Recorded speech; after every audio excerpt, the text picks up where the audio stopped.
Jokowi baik dalam arti apa yang Anda maksud baik itu? Apa mereka penjahat? Ya enggak. Apa mereka mencuri? Ya enggak. Mungkin ada kekeliruan-kekeliruan kecil, ada kerasuan-kerakusan kecil, ada kekalahan terhadap nafsu, ada rasa tidak tahu malu menawar-nawarkan diri, yaitu itu urusan lain. Kalau kayak kita ini kan, Anda kan tidak tega menawarkan diri toh. Gitu loh, enggak. Aku loh.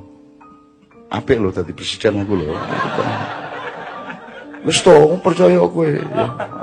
Aku sok blusukan aku. Gitu. Nah, ada yang enggak, itu kan soal enggak tahu malu gitu, enggak ada masalah. Tapi kalau baik-baik semua, masalahnya Mas, Indonesia ini tingkat komplikasi masalahnya sedemikian ruwetnya, sehingga tidak cukup hanya dipimpin dan diatasi oleh orang baik. Nek wong apik tok malah Mas. Yo apik, kuat, sekti, ra iso ditembak, ora iso sedih, rada edan, wani nekat, karo Gusti Allah cedak, ngono Mas. Nek ora lengkap kuwi ora iso Mas.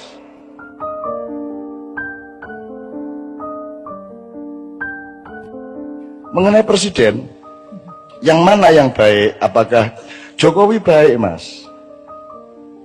Baik. Prabowo baik. Sapa meneh liyane? Prabowo itu salah satu yang diperintah. Jadi ada beberapa satuan yang diperintah untuk mengantisipasi kelompok-kelompok aktivis pada tahun 97. Ya. Nah, sialnya Prabowo itu ketika dia menculik tapi tidak dimusnahkan.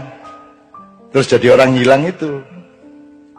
Yang diculik oleh pasukannya Prabowo ini dikembalikan ke masyarakat. Makanya sekarang mereka ikut Gerindra. Memang diculik, tapi ora dipateni ngono lho. Iki salahe dhek ning ngono kuwi. Kudune dipateni ora ono masalah wis. Sebagaimana kelompok-kelompok yang lain. Makanya Pius, Haryanto Taslam ikut Gerindra sejak awal. Mereka berterima kasih kepada Prabowo ngono lho. Aku iki tapi aja njur ojo terus ngene lho. Meskipun aku iki gawe-gawein sakarmu gak masalah. Aku wis tidak akan bergeming sehelai bulu saya oleh fitnah dan manipulasi, ora masalah. Engko ngene iku gambaran. Nganggo iki pisan to ya. Persis ngene iki. Ya ora apa-apa lah. Kalau orang miskin butuh kiriman makanan kan wajar. Atau kalau nggak dikirimi makanan, ya makanan yang ada di tetangganya diambil, ya nggak apa-apa. Saya anggap itu kan karena saking butuhnya. Arep njaluk ora wani, kan begitu. Ya wis ora apa nggon kono. Teman-teman bilang mbok dituntut, Cak. Lho nek aku nuntut orang yang Prabowo tak tuntut, sambrek tak tuntut. Semua yang saya alami di Indonesia ini tak tuntut kabeh wong. Dengan pasal apa? Perbuatan tidak menyenangkan. Endi sing nyenengno? Aku takon, sing nyenengno ndi? Jadi seluruh instansi tak tuntut dengan pasal perbuatan yang tidak menyenangkan itu. Iki ono pasal opo iku? Kaya kowe iki nyenengke wae kan gitu. Walah Jan. Ya wis ora apa-apa. Makanya kita ini kan ndak mau jadi Indonesia gitu loh. Kita tuh ndak mau jadi Anda nonton TV, Anda lihat apa itu kan. Kita tuh bukan tidak punya harga diri, kita bukan tidak punya nasional, kita tuh memang tidak mau jadi orang Indonesia. Asal sudah bintang sinetron ini kudu mancung toh.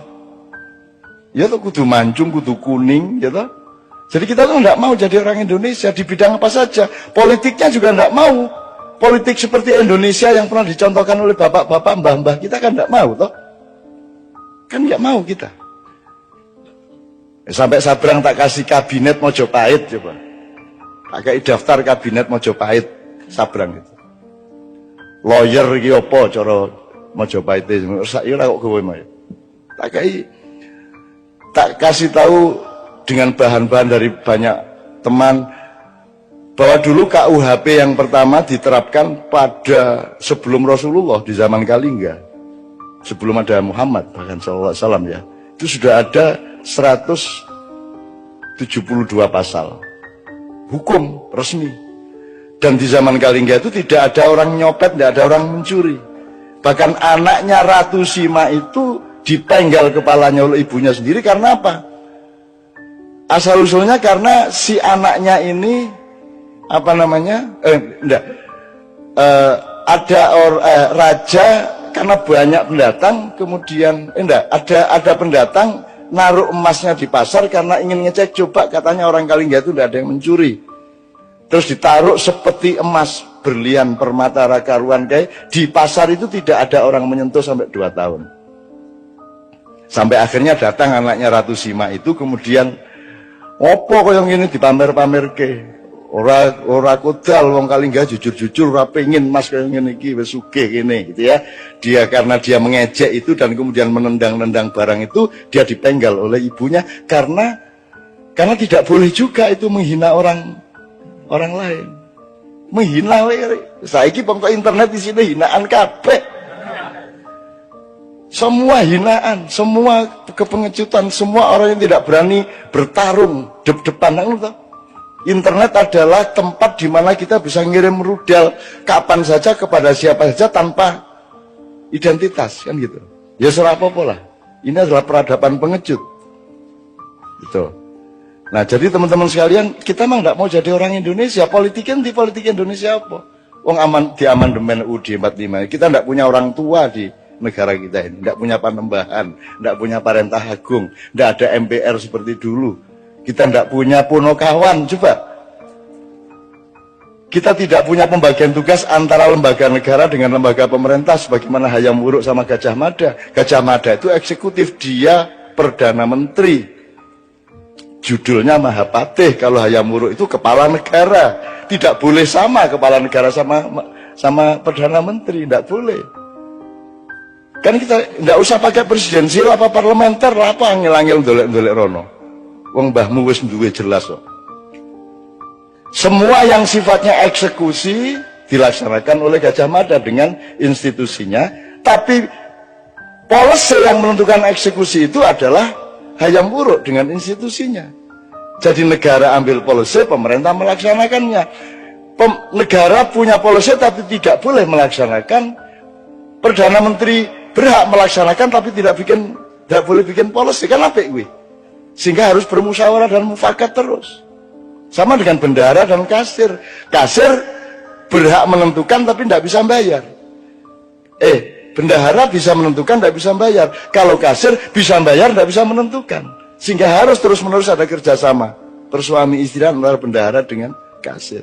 Jadi kita emang tidak mau jadi orang Indonesia kok. Mana coba? Mana Indonesianya tuh mana? I love Indonesia. Wong menyatakan cinta nang Indonesia orang nggo bahasane dhewe coba.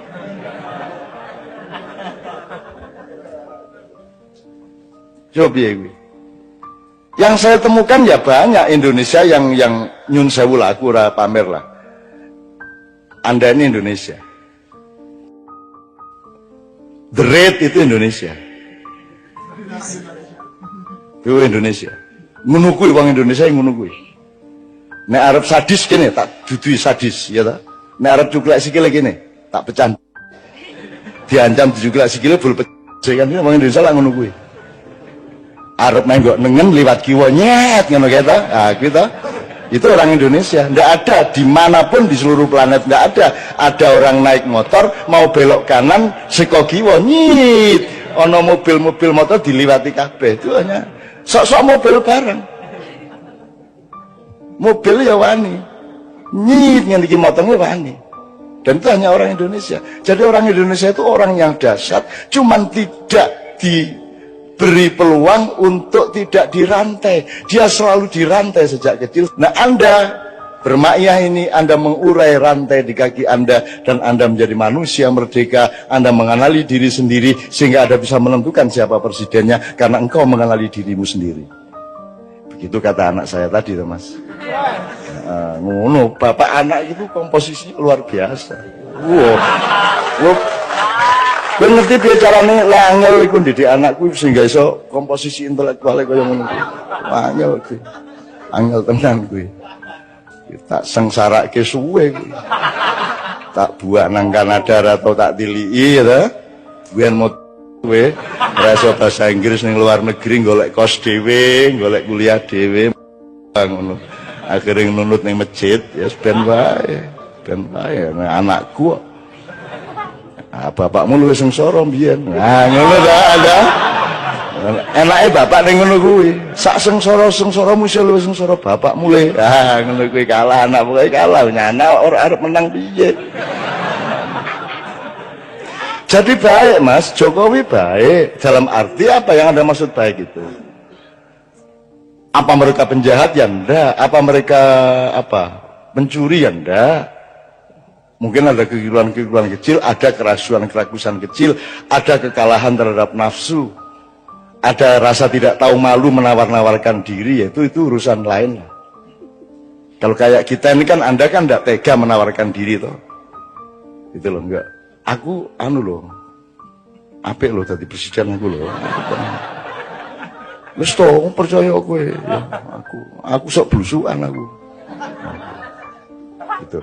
Nah ada yang enggak itu kan soal enggak tahu malu gitu enggak ada masalah, tapi kalau baik-baik semua masalahnya Mas Indonesia ini tingkat komplikasi masalahnya sedemikian ruwetnya sehingga tidak cukup hanya dipimpin dan diatasi oleh orang baik. Nek wong apik tok malah Mas.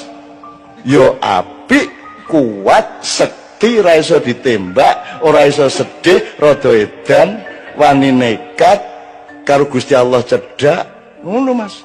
Nek ora lengkap kuwi ora iso Mas. Nek kowe iso ditembak kowe, ditembak sedelat wae. Gitu loh Mas. Ini Indonesia ini real ini. Gitu loh.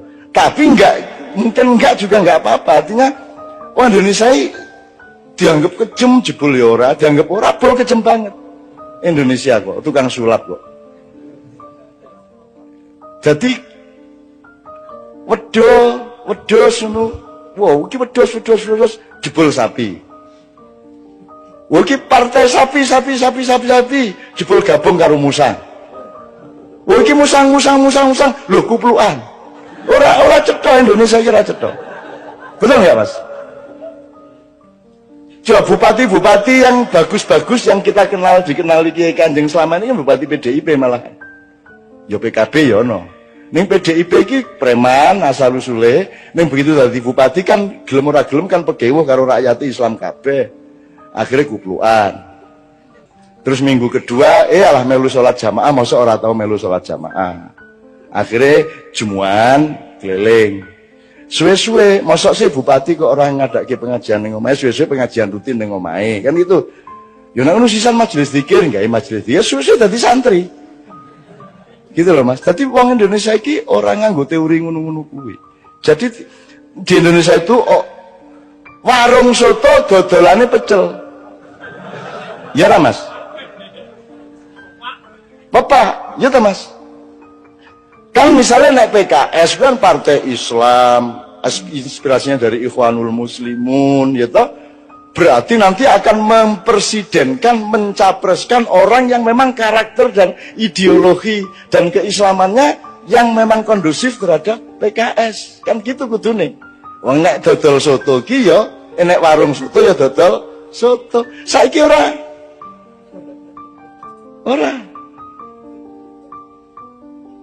Gitu loh. Saiki ki sapa wae iso karo sapa wae. Sapa wae iso dadi apa wae. Kan ngono to Mas. Sing dadeni sing endi ngono wae to.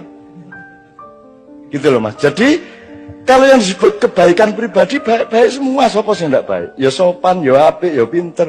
Tapi kan masalahnya tidak sesederhana itu di Indonesia. Kita ini membutuhkan pemimpin yang menurut teori yang kita tahu. Tapi kalau Allah mau bikin sesuatu yang di luar dugaan kita, ya mau apa? Gak ingin kok kungfu panda sing dadi presiden. Kata ora iso apa-apa jebul sing dibutuhke malah sing ora iso apa-apa arep piye kowe? Misale bal-balan iki kok ora ana iki ana pemain siji kok ora melayu to. Ning mlaku rono mlaku rene pemain lawan kan bingung. Iki kok pemainnya ora tau nguber bal, ora tau dikai bal kan lawan bingung. Nah, ketika lawan mulai mikir bingung, ada pemain lain tiba-tiba nerobos memasukin bola, kan bisa gitu. Hidup ini sangat luas. Justru presidennya nggak cocok sama eskalasi pemikiran kita, mungkin ya nggak ada masalah. Arpiye, Gusti Allah karena para ngopo gue. Mulanya makanya ridho sama Allah supaya kita diridhoi sama Allah. Kalau menurut pikiran kita ya angel sekolah. Anak sekolah untuk lulus setengah mati di les no. Ya toh, nganggu unas, nganggu stres, nganggu segala macam. Ya toh Mas, itu kan mergo menungso ki ana tataran-tatarane. Lah iki kira nggo tataran apa moro-moro ning dhuwur iki piye? SMP ora lulus, langsung entuk ijazah SMA, ngono ta?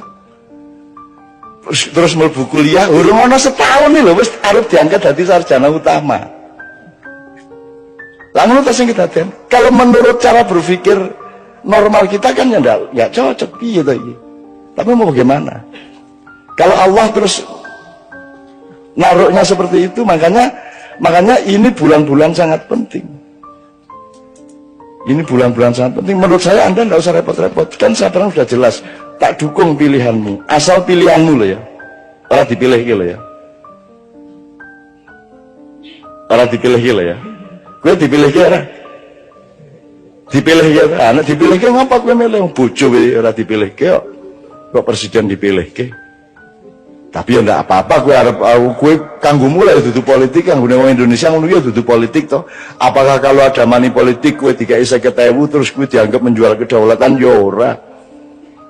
Nek kanggone rakyat kecil lho, ana wong meneng-meneng kei 50 njaluk dicoblos ya wis tak coblos. Ngono ta mengat. Itu bukan peristiwa politik, itu peristiwa kebaikan hati. Bukan money politik bagi mereka.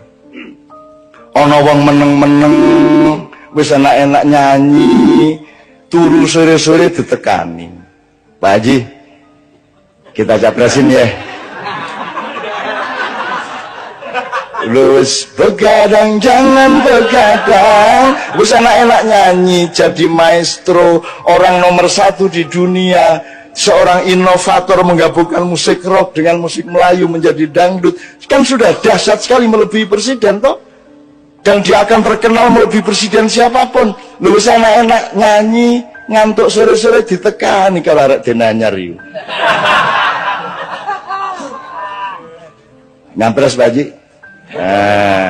Mari ngono begitu oleh 9% dilupakan. Telepon aku. Ya Allah Cak, ngono gitu. Masya Allah Cak, ngono ya wis. Pokoke aku bagian ngono-ngono kuwi. Sebagian ngono-ngono kuwi. Aku nek pas ning Yojo ora apa-apa, aku pas tahun ning Mesir telepon Pak Haji ya zaman Inul kae. Aku pas neng Kairo ditelepon, Masya Allah Cah, ini masalah Inul ini, Masya Allah bangsa kita ini ya Allah. Kok begini tahu ngomong. Iya anak ini mau nangis Ustaz, Masya Allah. Soalnya ini di Kairo dan pakai celang. Bongkar ya aku gak sembayar ya ini. Orang baik sekali, Romai Rama itu orang baik sekali. Saya sering nangis sama dia berdua ngerasain ini itu. Itu orang baik sekali. Sedemikian baiknya Romai Rama itu. Dan orang sebaik itu jangan jadi presiden. Ngerti ya? Ngerti ya Mas ya? Jadi parametermu salah. Yang dibutuhkan tuh kelengkapan karakter yang berlabirin-labirin. Wah iki kudu dadi pawang, kudu dadi semacam-macam wis pokoknya ya satrio itu lengkap juga ya, intelektual ya, jagoan ya apa. Ning ya pinandita nek jarine Ronggo Warsito. Pinandita itu artinya dia juga seorang negarawan, dia juga punya kebijakan, dia punya wisdom, dia punya rohani, dia punya apa namanya? Kawaskitan, lantip, waskito kan begitu. Tapi itu juga tidak cukup, dia harus punya tali sambungan dengan Allah, sinisian wahyu. Ane Gusti Allah iki arep ngkai wahyu sapa apa nyambung karo Pak Sak arep beda. Arep ngopo kowe? Upama presidennya sekolah London ya ben wae. Nyewa gitu kan, sewa 5 tahun. Upamane njur rong sasi kok orang genah santet, ngono kan. Upamane loh ya. Jadi menurut saya Anda jangan jadi beban, semua itu jangan jadi beban. Andaikan pun Anda punya ketidakenaan sama kiri kanan ke orang nyoblos, ya wis kowe nang TPS coblosan sakarepmu. Kowe arep milih sapa kuwi padha apike kok. Padha wae. Nek soal mengatasi masalah, ora iso ngatasi masalah. Brang, tolong nanti kalau ada waktu ngomong mengenai konsep mudzakar muannas, feminin dan maskulin, karena presiden Indonesia itu harus muannas, harus feminin, harus mau ditekan-tekan oleh Amerika. Makanya sebelum jadi presiden itu sowan ke kedutaan besar Amerika. Karena kita ini provinsi keberapa, negara bagian keberapa, Bran? Itu kalau Prabowo terlalu maskulin, tidak disukai, kan gitu kan? Dia maskulin, dia yang nek maskulin ini segala sesuatu sing menanam, yang mengambil keputusan dan menanam, gitu. Nek feminin itu yang ditanami, cetok tak gue? Ngalami tak gue? Kejaba imam ora pahami. Nah, Indonesia itu kerjanya ditanami oleh infiltrasi pemikiran IMF, Yahudi apa saja, kita tinggal mau. Freeport diperpanjang sampai tahun 41 segala itu kan karena kita feminin. Nah, presiden kita besok harus feminin, dalam arti yang akan didukung oleh sekutu internasional itu yang feminin, bukan wong ngene-ngene njur kuru ora. Feminin itu artinya dia tidak akan bersikap nasionalistik, dia tidak akan mengatakan go to hell with your aid. Amerika disetrika, Inggris dilengges. Nek wani ngomong ngono langsung disikat kowe. Iku zaman Bung Karno biyen. Makanya Bu Mega harus cari orang yang kayak bapaknya. Kalau ndak seumur hidup beliau akan menyesal. Karena bapaknya sudah menangis-nangis. Sekarang ini nun kandanono anakku.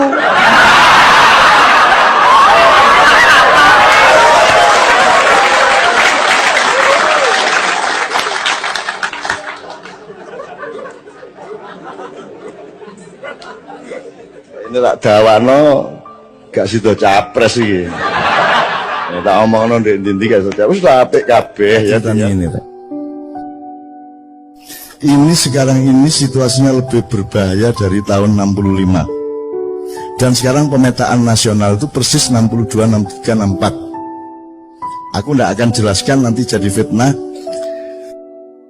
Anjane saiki kira betul-betul butuh perbaikan mendasar, ibarat mobil turun mesin Indonesia itu. Jadi kita punya problem besar dalam soal ketatanegaraan. Kita punya problem besar terhadap sah tidaknya akad nikah kita pada tahun 1945 dan 28. Kita punya masalah besar terhadap struktur dan etika pembagian kerja kenegaraan kita. Negara dan pemerintah tidak ada bedanya dan seterusnya. Bahkan dalam misalnya aku mau cerita kalau Pak Mas Didi soal MK tadi, tapi tidak usah saya ngomongin kapan-kapan aja. Tapi intinya kita punya masalah ekonomi, masalah kenegaraan, konstitusi, logika, nasionalisme, kita punya masalah. Beliau ini saiki dadi alang-alang, Pak wis. Alang-alang iki Pak dianggap gak produktif. Kon tak kandhani ya. Nek Merapi kate meledos, kabeh wong di sekitar Jogja di lereng Merapi nandur alang-alang. Kok nandur alang-alang? Loh, pohon, tanaman yang punya getaran untuk menyelamatkan sekitarnya dari lahar dan wedhus gembel itu alang-alang. Dadi nek Merapi mulai apa ya apa, wong-wong nandur alang-alang, Pak. Jadi beliau bikin sanggar alang-alang itu untuk menghalangi segala kemungkinan kerusakan dan kemungkaran yang terjadi pada generasi muda dan anak-anak kita. Kemana? Kapan-kapan kita baca bukunya Mas Iman Budi Santoso, seorang sastrawan di Jogja, senior saya, mengenai pohon-pohon, mengenai nama desa. Nek Jombang ono jenenge alang-alang Caruban. Ya, ono meneh Pengalangan, Ono meneh. Jadi itu semua ada riwayatnya. Semua desa-desa di Jawa itu punya nama-nama pohon. Nama pohon itu banyak dijadikan lambang atau hikmah atau ilmu dari teritorial. Itu Mas ya. Oke. Tak persingkat gini Mas Didit ya. Saya sangat paham pemikiran Anda. Dan saya bukan tidak setuju. Kita semua standby untuk tutwuri handayani ya monggo, nek anjane sing penting iku untuk ing madya mangun karso ya ayo, untuk ing ngarsa sing tulodo ya ayo, gak masalah. Nek anjane tepatnya seperti itu, ndak ada masalah. Dan memang wis wayahe. Kita butuh kongres nasional kenegarawanan Indonesia misalnya. Tak ceritani ini. Tak mulai Pak Harto ya. Zaman Pak Harto jauh sebelum reformasi, jauh sebelum ada rame-rame di Jakarta, saya menerbitkan selebaran. Judulnya, kita memerlukan Dewan Negara, TNI harus berpihak kepada rakyat. Yang nyetak Zaki, yang sekarang manajer Kiai Kanjeng. Zaki dicak iki wani ta ngomong ngene iki. Ya. Besok Zaki ada dengan Kiai Kanjeng di Gresik. Takono. Zaki rodok ndredeg iki. Cak wani ta musuh Pak Harto kaya lho. Aku gak musuh Pak Harto, aku iki ngomong sing bener iki ngene. Kita cetak. Dibutuhkan Dewan Negara. Karena pemerintahnya sedang kacau, maka yang dibutuhkan adalah level di atasnya yang mewakili nasionalisme sejati, yaitu Dewan Negara. Sekarang juga dibutuhkan itu. Menurut saya harus ada musyawarah kenegarawanan Republik Indonesia, mengumpulkan semua orang-orang yang memang punya nasionalisme dan hidupnya memang membuktikan dia bersih dari perusahaan-perusahaan atas Indonesia, untuk membenahi tadi itu konstitusinya, reamandemen, bentuk negara. Kita punya masalah kenegaraan yang sangat serius. Aturan-aturan tentang hutang, aturan nek kon dadi presiden 5 tahun utangnya oleh sak piro, ojo kon bebani presiden berikutnya. Harus ada etikanya, harus ada aturannya. Kan sekarang semua pada tidak tertata dan seterusnya. Jadi kita butuh musyawarah kenegarawanan. Nggak usah negarawan, cek cemburu. Musyawarah kenegarawanan Indonesia. Wong tuwek-tuwek, wong sing murni-murni ngelompok memberi rekomendasi, dan gak perlu metoto-metoto, gak perlu sumbar-sumbar, dan gak musuhi sapa-sapa. Ini untuk mencintai bangsa Indonesia dan menjaga tanah air Republik Indonesia yang Allah kasih ke kita dan harus kita rawat sebaik-baiknya. Satu ya. Saya bikin selebaran Dewan Negara itu ya kira-kira tanggal awal Mei. Terus padang bulan pas tanggal 12 Mei di Jombang, Menturo. Terus aku pamit, Rek, iki aku menenang Jakarta soalnya kok beberapa hari ono goro-goro di Jakarta. Kemudian terjadilah penembakan Trisakti besoknya. Kemudian terjadi pembakaran-pembakaran, penjaraan-penjaraan sampai ke Surabaya, sampai ke Makassar, dan terutama di Jakarta. Sampai akhirnya kita kumpul yang 5 orang itu, Anda tahu, Cak Nur, saya, Pak Melik Fajar, Imam Utomo Dananjaya, sama Pak Sudrajat. Kita merumuskan saran agar Pak Harto turun dengan kita kasih metodenya dan cara-cara untuk supaya rakyat tetap selamat dalam keadaan perubahan ini. Dan kita ajukan pada tanggal 17. Kemudian kita konferensi pers, nangis-nangis kabeh. Aku dijaluk melok ndonga dan nangis kabeh. Dan ingin betul-betul ada perubahan yang darurat di Indonesia pada waktu itu, karena Amerika sudah tidak suka sama Pak Harto, semua di luar negeri sudah tidak merestui Pak Harto, rakyat sudah jenuh semuanya dan seterusnya.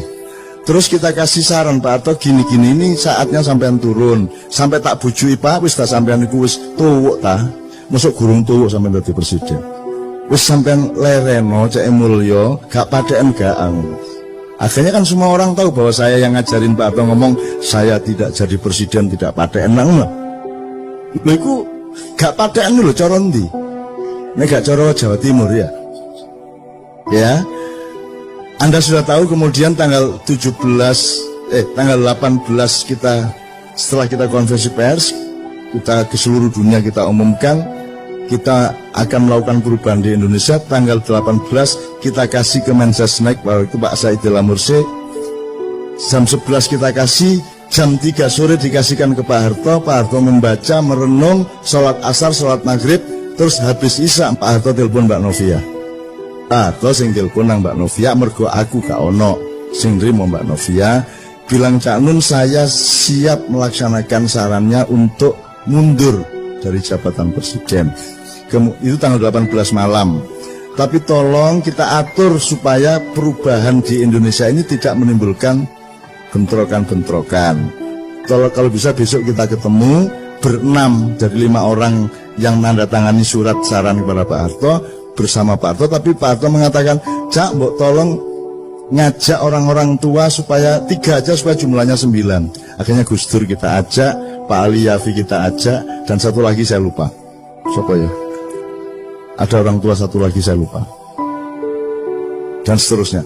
Paginya kita ketemu dan aku gak ambil sepatu ya.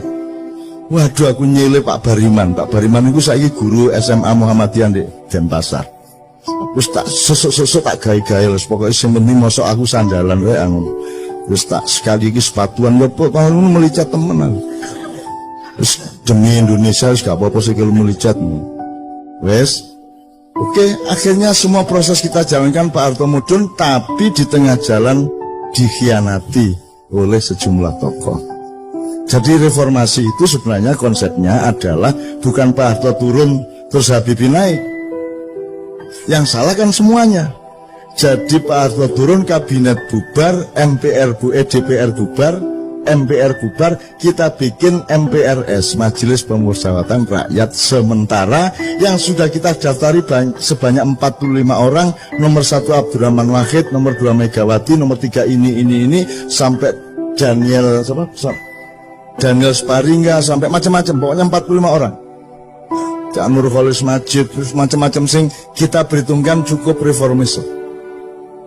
Jadi seharusnya Pak Harto turun tanggal 21, terus kita resmikan ada Majelis Permusyawaratan Rakyat Sementara dan langsung bersidang 45 orang menentukan kepala negara sementara yang langsung kita tugasi untuk membuat pemilu secepat-cepatnya, paling lambat antara 6 bulan sampai 1 tahun. Sehingga kita clean betul, kita resiki betul, dan kita bikin sesuatu yang baru. Dan itu kita perlukan sekarang sebenarnya. Tapi saya cerita dulu yang soal Pak Harto. Kemudian ini dikhianati tengah jalan, akhirnya Habibie yang naik, dan Anda tidak pernah tahu dan tidak pernah ada yang meneliti, dari UNER pun tidak ada yang meneliti siapa yang sebenarnya menyusun kabinet, siapa yang waktu itu bermain. Kalau sing takon aku yang menengahi, masuk gak ditakoni tak kandak-kandak no. Itu ya. Faktanya semuanya jelas. Sampai sekarang dipersoalkan tim mawar singapura segala macam, itu pada waktu tanggal belasan Mei waktu itu. Itu semua juga ada ceritanya.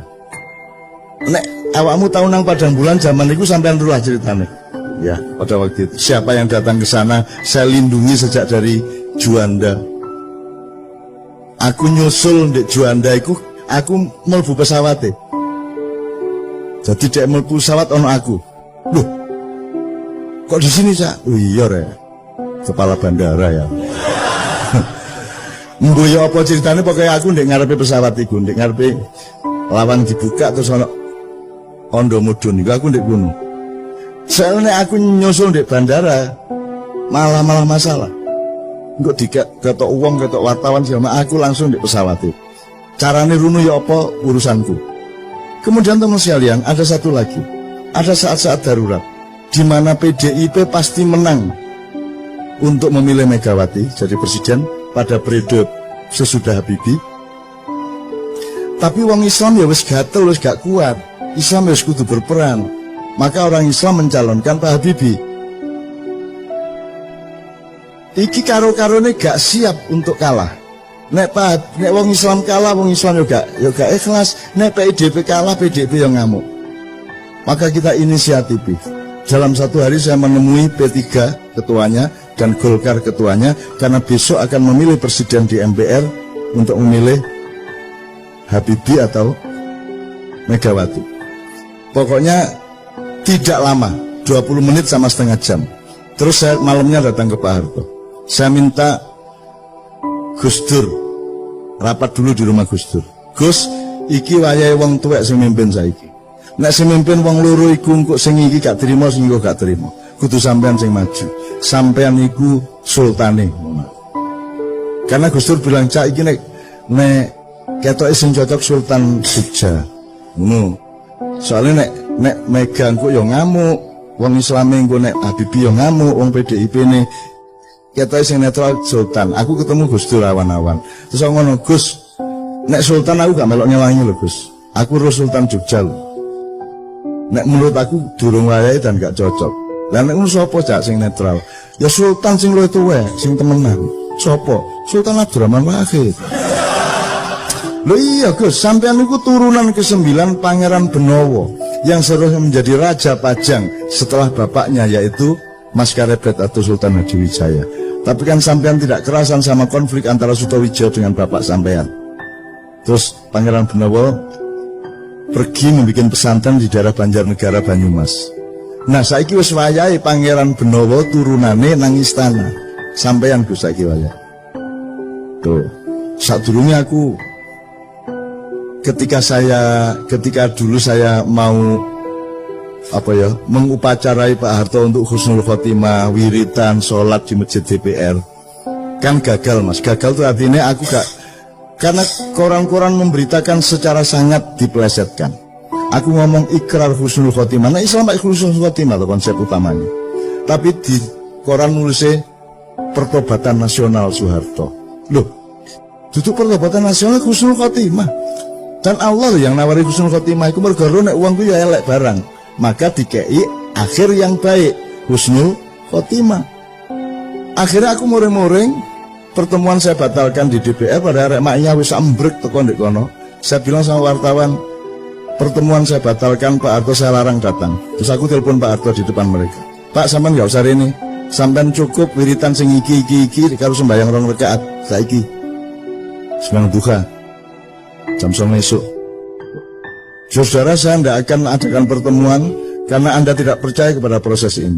Saya persilakan Anda sekarang mengadili Soeharto. Kalau Anda berhasil mengadili Soeharto, potongan kupingku." Karo wedi aku. Waduh, nek iya temen gambe kuping gak aku. Tapi tak teka-teka to ngomong, potongan kupingku nek kon iso ngadili Soeharto. Dan Soeharto sudah siap diadili. Wis tak gawe konsep. Saya Soeharto, mantan Presiden RI, siap untuk tidak menjadi presiden lagi. Nomor 2, saya siap untuk tidak ikut campur pada setiap pemilihan presiden. Nomor 3, saya Soeharto siap diadili oleh pengadilan negara untuk mempertanggungjawabkan tugas saya 32 tahun. Nomor 4, saya Soeharto kini siap untuk mengembalikan harta benda yang menurut pengadilan negara adalah bukan milik saya tapi milik rakyat Indonesia. Pak Harto tanda tangan. Pak Harto tanda tangan. Diwoco nggih Cak, tanda tangan langsung. Wis kari kok adili. Tuh. Akhirnya acara tak batalno. Terus aku iseng-iseng dolen nang omahe Gus Dur. Ndek Ciganjur. Tak ceritani ngene Cak. Minggu ae Pak Harto tak jake nang Masjid Istiqlal, untuk sampean teni ndek kono kok diacara ndek kono husnul khotimah. Loh Gus, aku gak ngongkon lho, aku gak njaluk lho Gus. Ki sampean wis dikarep. Iya ta Cak, wis gak apa-apa, sampean rono dhisik ngomong sampean ndek lor, aku ndek kidul. Engko aku sing nyusul Pak Harto, kok kira-kira jam 10 wis ndek Istiqlal. Ngono. Terus seneng to atiku.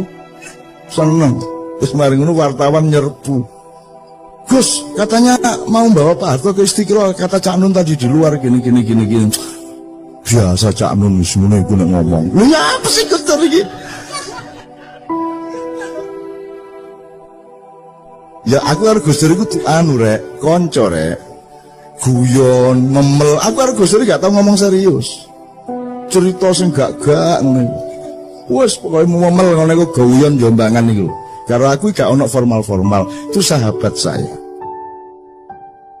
Jadi pokoknya intinya Mas, terus aku kepeduk Gus Dur sebelum pemilihan beberapa jam, dan saya bilang sama Gus Dur, Gus sampai tadi presiden insya Allah, enggak sore.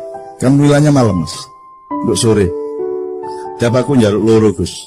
Mergo aku sing usaha, aku sing njaluk P3 kudu milih Gus Dur. Golkar kudu milih Gus Dur.